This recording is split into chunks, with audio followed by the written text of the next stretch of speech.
नाम के आगे सर जब देखा ना central excise inspector, inspector in central excise, तो सर ऐसा फील हुआ ना कि हाँ जैसे सब कुछ मिल गया हो। तो आंखों से आंसू आ गए थे। फिर पापा को कॉल किया। हाँ, पापा को कॉल किया, पापा आपका बेटा ऑफिसर बन गया। हेलो दोस्तों, आपको पता है कि मैंने 2018 से एसएससी सीजीएल एग्जाम के लिए पढ़ाना शुरू किया था यूट्यूब पे। उससे पहले मैंने 1 साल ऑफलाइन पढ़ाया था। तो आज जो मैं हूँ और जो 4 साल पहले था उसमें बहुत फ़र्क है। वजन में भी बहुत फ़र्क है, पर्सनैलिटी में भी बहुत फ़र्क है। तो बहुत सारी चीज़ें चेंज हुई। तो एक ऐसे स्टूडेंट है संदीप सिंह हमारे साथ, जो कि 2019 से एक्साइज इंस्पेक्टर की पोस्ट पे सिलेक्ट हुए हैं। इन्होंने मुझे स्टार्टिंग से देखा है, मतलब ये जो है मुझसे तभी से जानते हैं, तभी से हमारे साथ जुड़े हुए हैं, तभी से फॉलो कर रहे हैं कि जब मैं पहली बार यूट्यूब पे आया था। आजकल तो बहुत सारे स्टूडेंट सिलेक्ट हुए हैं। तो अच्छा लगता है कि भाई को पता है कि मैं पहले कैसा चश्मा पहनता था, कैसे बोलता था, कैसा माइक होता था, कैसी वीडियो क्वालिटी होती थी। तो मेरा भी बहुत लंबा स्ट्रगल है, कोई मजाक बात नहीं है। और एक तैयारी करने वाले स्टूडेंट्स का भी बहुत लंबा स्ट्रगल है। तो मैं संदीप सिंह से बात करूंगा पूरी डिटेल में कि किस प्रकार से उन्होंने अपनी तैयारी की और एक्साइज इंस्पेक्टर की पोस्ट लेने के बाद उनको कैसा लग रहा है। सबसे पहले मैं ये जानना चाहूंगा कि जैसे आपने ग्रेजुएशन कर ली, तो ग्रेजुएशन के दौरान ही आपको पता लग गया था कि एसएससी सीजीएल नाम का कोई एग्जाम है जो ग्रुप बी की पोस्ट के लिए जो है एग्जाम लेता है, या फिर ग्रेजुएशन करने के बाद आपको कैसे पता चला कि एसएससी सीजीएल का कोई पेपर भी है? सर एक्चुअली क्या था ना कि जब 12th से निकले थे तो यही माइंडसेट था कि हाँ एयरफोर्स में हो जाएगा, नेवी में हो जाएगा। तो उस टाइम पे काफ़ी सारे एग्जाम्स थे, लेकिन फाइनल में जाके कुछ ना कुछ गड़बड़ हो जाता था। तो जो 12th लेवल के होते हैं, मैंने काफ़ी सारे एग्जाम्स क्वालिफाई किए, बट अनफॉर्चुनेटली उनमें नहीं हो पा रहा था। देन कौन कौन से पेपर दिए आपने? एयरफोर्स एक्स ग्रुप 3 बार क्वालिफाई किया था सर। देन सीआरपीएफ एचसीएम का पेपर होता है, उसमें जो टाइपिंग वाइपिंग होती है वो सब क्वालिफाई किया था मैंने। ओके। तो इस तरह के एग्जाम्स मैंने काफ़ी क्वालिफाई किए थे। तो मेरा यही माइंडसेट था कि हाँ 12th के बेसिस पे हो जाएगा कहीं ना कहीं। अच्छा, सीएचएसएल का पेपर नहीं दिया था? सीएचएसएल का नहीं दिया था, पता नहीं था उस टाइम पे। एसएससी का नहीं मालूम था कि एसएससी। उस टाइम पे डिफेंस का ज़्यादा क्रेज था मेरे माइंड में कि हाँ डिफेंस में जाना है, डिफेंस में जाना है। देन ये हुआ कि ग्रेजुएशन फाइनल ईयर आ गया था। अब उस टाइम पे मैं दोस्तों को अपना बताता तो वो बोलते कि नहीं यार हमें तो आईएएस करना है, हमें तो सीजीएल करना है, ये करना है। देन उनके थ्रू मेरे को पता चला कि हाँ सीजीएल नाम का भी कोई एग्जाम होता है। देन वो तीनों के तीनों फ्रेंड्स थे मेरे, वो तीनों अभी तक जर्नी में मेरे साथ बने हुए थे। तो उनके थ्रू मेरे को आइडिया लगा था कि हाँ सीजीएल नाम का एक एग्जाम होता है। तो फिर हमने तैयारी करनी स्टार्ट की। तैयारी किस ईयर से शुरू की? 2018 जुलाई। 2018 जुलाई से? हाँ। ठीक है जी। उसके बाद 2018 से जुलाई से स्टार्ट की हमने प्रिपरेशन करना। देन चारों लड़कों ने, आप जो कि तीनों दोस्त थे? हाँ, चारों लड़कों ने। तो हम यहाँ पे कोचिंग में आ गए थे। तो कोचिंग में आने के बाद 2-2.5 महीने में आइडिया लग गया कि हाँ यहाँ से प्री भी नहीं होने का।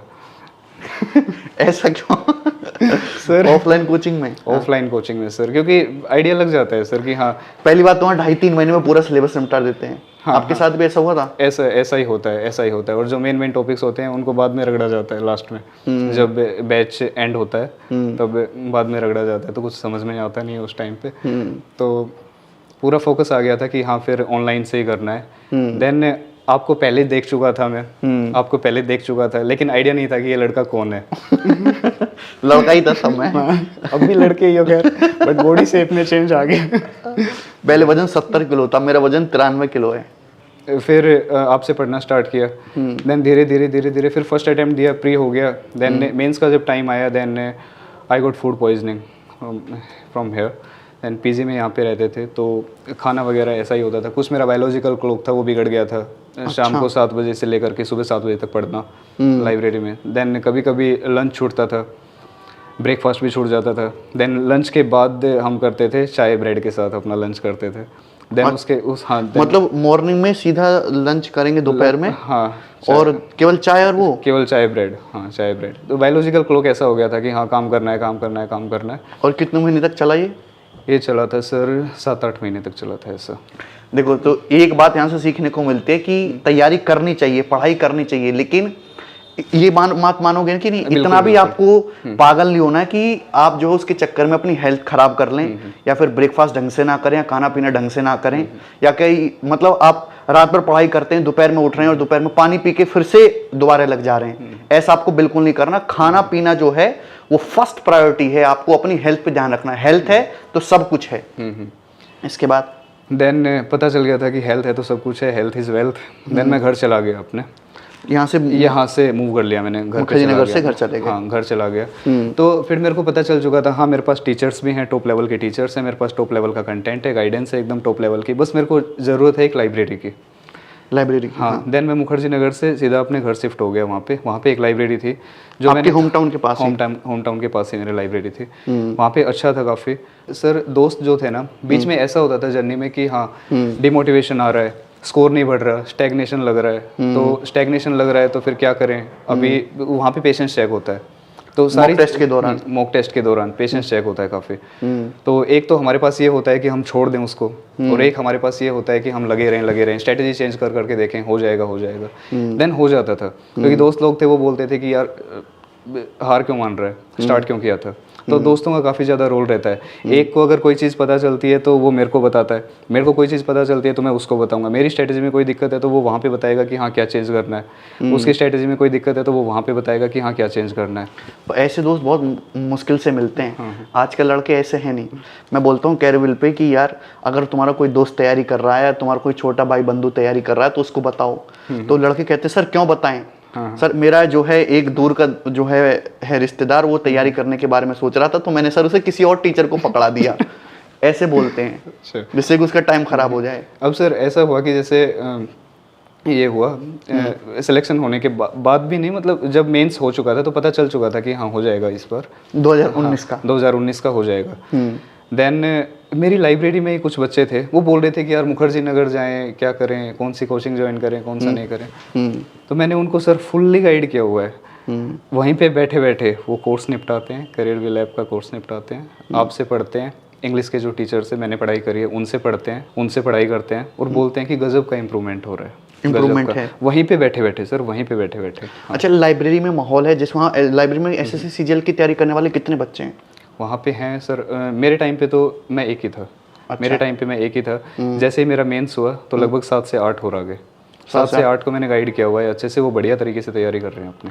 तो कैरवेल एप्लीकेशन प्लेटफॉर्म से पढ़ रहे हैं वो? वहीं से पढ़ रहे हैं तो उनमें इम्प्रूवमेंट हो रहा है? आपकी बात होती है जैसे उनमें? बिल्कुल हो रहा है सर इम्प्रूवमेंट। वो क्या करते थे कि वहाँ पे लोकल कोचिंग ज्वाइन की हुई थी उन्होंने। देन उनको चेक करने के लिए मैं थोड़ा सा क्वेश्चन दे देता था उनको, एक आध क्वेश्चन दे दिया तो वो नहीं हो पाता था उनसे। तो बोलते थे कि यार कुछ पढ़ाते ही नहीं है, टाइम पास होता है, ये होता है वो होता है, आने जाने में भी टाइम पास होता है, कुछ डिस्ट्रैक्शन हो जाता है। फिर मैंने उनको एक पेज लेके उनको अच्छे से समझाया था कि हाँ कैसे कैसे जर्नी जाएगी तुम्हारी, स्टार्टिंग कहाँ से करनी है, बीच बीच में क्या क्या दिक्कतें आती हैं और ऐसा ऐसा कैसे कैसे होगा। देन उनको फुल्ली गाइड किया हुआ है अभी, वो कर रहे हैं अपनी अच्छे से तैयारी कर रहे हैं अभी। लाइब्रेरी में फ्री वाईफाई मिलता है? हाँ फ्री वाईफाई है लाइब्रेरी में। तो अभी तक कई सारे टॉपर से मैंने बात करी और बार बार किसी भी टॉपर से आप पूछ लो, मैक्सिमम टॉपर्स ऐसे हैं, देखो एक्सेप्शन हर जगह होते हैं, जिन्होंने लाइब्रेरी से पढ़ाई की है।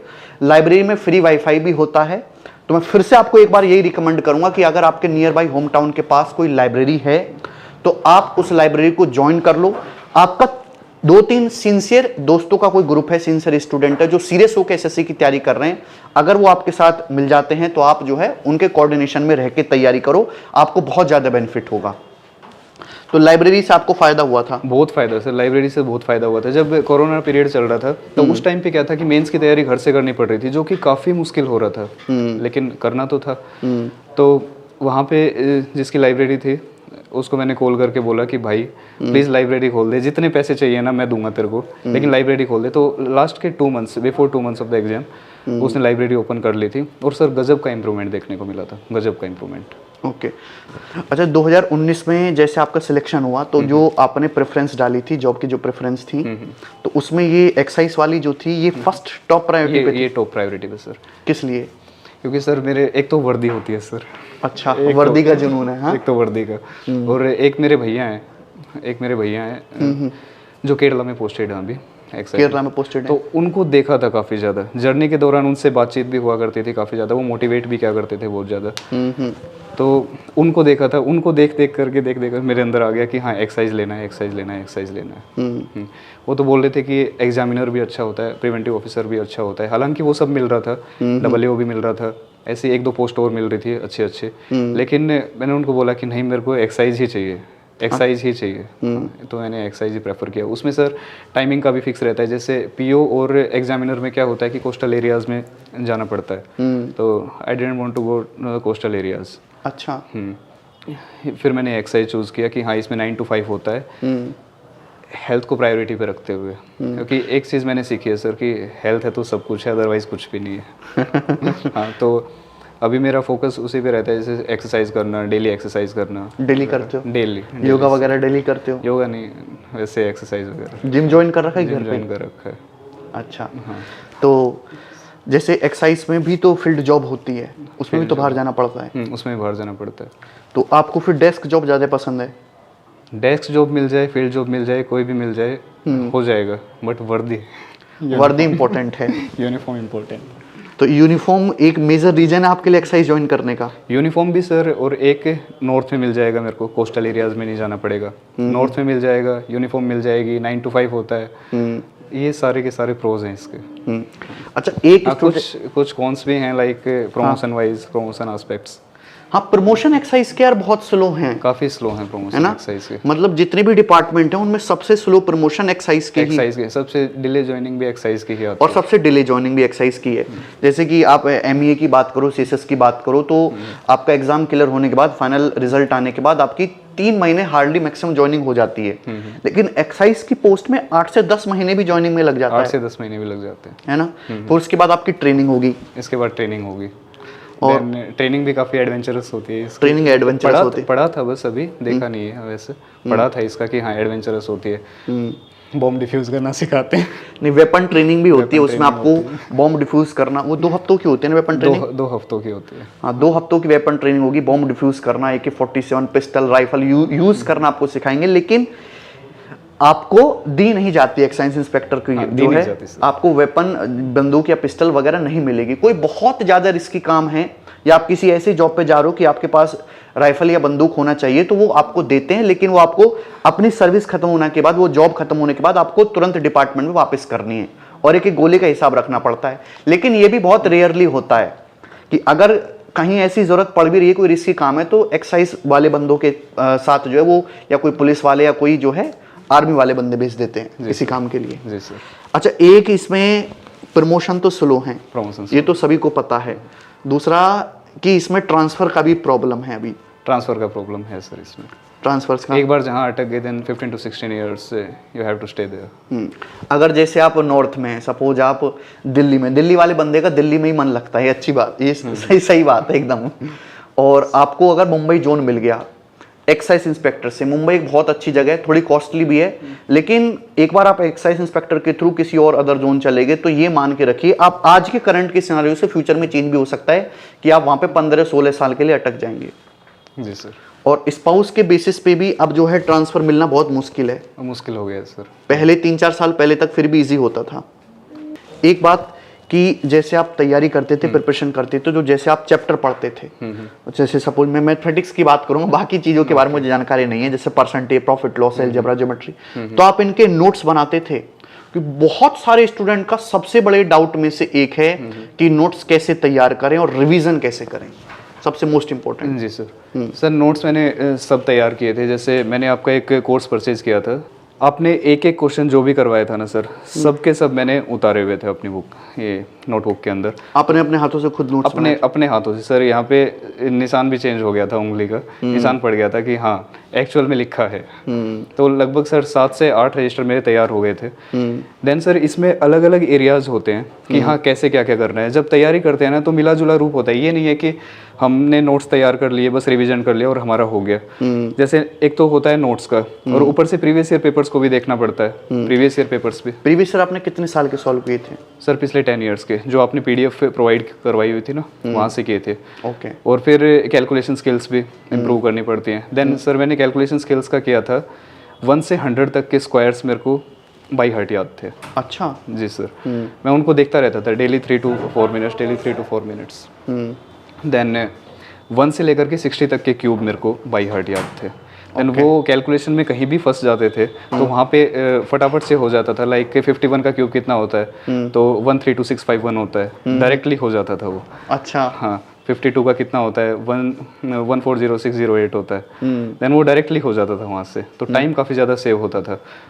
मुझे भी याद नहीं 51 52 का क्यूब तो। अच्छा। हाँ। देन मैंने ट्रिक्स भी देखी थी कि हाँ 3 का कैसे मल्टीप्लाई करना है, लेकिन वो कुछ जमा नहीं सर मेरे को, क्योंकि हाँ, ये जो ट्रिक्स होती हैं, ये बड़ी बड़ी भयंकर सी ट्रिक होती है, मैं भी देखता हूँ कभी कभी, तो वो आपके एग्जाम में काम आती है ऐसी कैलकुलेशन की? नहीं सर, वहाँ पे इतना प्रेशर होता है कि ट्रिक्स लगाने का वही सवाल ही पैदा नहीं होता। अगर ट्रिक्स की हम ज़्यादा से ज़्यादा प्रैक्टिस कर भी लेना, तो भी मान लो हमने ज़्यादा से ज़्यादा प्रैक्टिस करी है और मान लो कि हमने फटाफट सोल्व कर भी लिया, सोल्व हो जाएगा, लेकिन उसमें सर गलत होने के चांसेस होते हैं। इससे बढ़िया है ट्रेडिशनल मेथड। ट्रेडिशनल मेथड अगर आता है तो फटाफट से हो जाता है, कम से कम 2-3 सेकंड ज़्यादा लगती हैं, लेकिन क्वेश्चन तो सही होगा। उसमें हम 3-4 सेकंड बचाने के चक्कर में हम क्वेश्चन ही गलत कर देते हैं। तो ये अप्रोक्सीमेशन, डिजिटल सम, यूनिट डिजिट, ये वाला पोर्शन यूज करते थे? ये यूज होता था सर। लेकिन जो अलग से ट्रिक आती है ना, नहीं वो सब बकवासबाजी, वो नहीं किया आपने? वो नहीं की सर मैंने यूज। ओके। और मेरा तो सर स्क्वायर और क्यूब वाला इतना काम आता था, कोई हद नहीं। बहुत ज़्यादा काम आता था। देन प्रीवियस ईयर पेपर से भी डील करता था मैं, हर एक सेक्शन से डेली डील करता था सर। ये जो एसएससी सीजीएल की तैयारी हुई है ना, इंग्लिश पे तो मेरी कमांड पहले से ही बन गई थी। लगभग स्टार्टिंग के लगभग 6-7 महीने में ही मेरे को कॉन्फिडेंस आ गया था कि हाँ इंग्लिश में तो हो जाना है बढ़िया। लेकिन जो मैक्सिमम तैयारी हुई है ना सर, वो मैथ्स की हुई है। ये लगा लो कि लगभग मेंस के टाइम पे लगभग मैंने 8-8, 9-9 घंटे मैथ्स पढ़ा है। 8-8, 9-9 घंटे। उसमें मैं हर एरिया से डील करता था डेली बैठ के, कि हाँ प्रीवियस ईयर पेपर से अलग टाइम होता था, नोट्स सेक्शन वाइज अलग अलग बांट रखा। हाँ, नोट्स का अलग टाइम होता था मेरा, कैलकुलेशन प्रैक्टिस का अलग टाइम होता था मेरा। और ये जैसे एक तो नोट्स रिवाइज कर लिए, ऊपर से उनकी प्रैक्टिस का अलग टाइम होता था मेरा। और मेंस के टाइम पे मॉक हो जाते थे। देन ऐसा होता था कई बार तो कि हाँ डायरेक्ट आपकी सीट से क्वेश्चन आ रहा है, डायरेक्ट आपकी सीट से, रकम भी चेंज नहीं है, डायरेक्ट आपकी सीट से क्वेश्चन आंसर। मैंने बहुत सारे मॉक्स में देखे हैं, मतलब बहुत सारे क्वेश्चन, जैसे मैं डाटा चेंज करके या जो प्रीवियस ईयर सवाल आता है, नया थॉट प्रोसेस की जरूरत ही नहीं है। प्रीवियस ईयर सवाल को देखो आप, उसमें बहुत सारे चेंज करके नया क्वेश्चन बना सकते हो। और मैं ऐसे बहुत सारे सवाल बनाता भी हूँ। वो बहुत सारे मॉक टेस्ट में मुझे सवाल देखने को मिलते हैं। एक तो बोट एंड स्ट्रीम का क्वेश्चन होता था, उसका आंसर वो कैप उड़ के पीछे चली जाती है, ऐसे करके क्वेश्चन होता था, तो उसका आंसर 5 किलोमीटर पर आवर, अब भी याद है। अब भी वो क्वेश्चन टेस्ट सीरीज में अगर आ जाए तो उसका आंसर 5 किलोमीटर पर आवर ही मिलेगा। ओके। तो ऐसे होते थे, 2-3 क्वेश्चन फंसते थे ऐसे। देन तो ऐसे करके हर एक एरिया से डील करना पड़ता था। तो अच्छा हो गया था, डेली पूरा टाइम कंज्यूम हो जाता था मैथ्स करने में। देन कितने मॉक टेस्ट लगाए अपने एग्जाम से पहले? सर प्री से पहले मैंने 200 मॉक्स लगाए थे। प्री के 200 मॉक लगाए? प्री के 200 मॉक लगाए थे मैंने। अच्छा। प्री के 200 मॉक। कितने मार्क्स आए आपके प्री में? प्री में आए सर मेरे 190 मार्क्स। ये आपका नॉर्मलाइज्ड स्कोर है? हाँ, नॉर्मलाइज्ड स्कोर है। रॉ स्कोर कितना था? रॉ स्कोर मेरा था 163। 200 मॉक्स आपने प्री के लगाए? जी सर। देखो, लड़के पूछते हैं कि सर 200 सवाल गणित के लगा लें तो क्या काफी रहेगा? भाई ने 200 मॉक्स लगाए। मेंस के कितने मॉक्स लगाए? मेंस के सर 100 लगाए थे मैंने मैथ्स के, और 60 to 70 लगाए थे मैंने इंग्लिश के। बहुत मॉक सॉल्व करे आपने। मॉक तो मॉक से कितना फायदा हुआ? मॉक पूरा फायदा होता है सर मॉक से। पूरा खेल ही मॉक्स का है। मान लो हमने पढ़ाई कर ली ना, हम पढ़ते गए, लेकिन अगर मॉक टेस्ट हमने नहीं लगाए तो फिर वो पढ़ाई बेकार चली जाती है। क्योंकि मॉक टेस्ट से इतना फायदा होता है कि टाइम मैनेजमेंट आता है।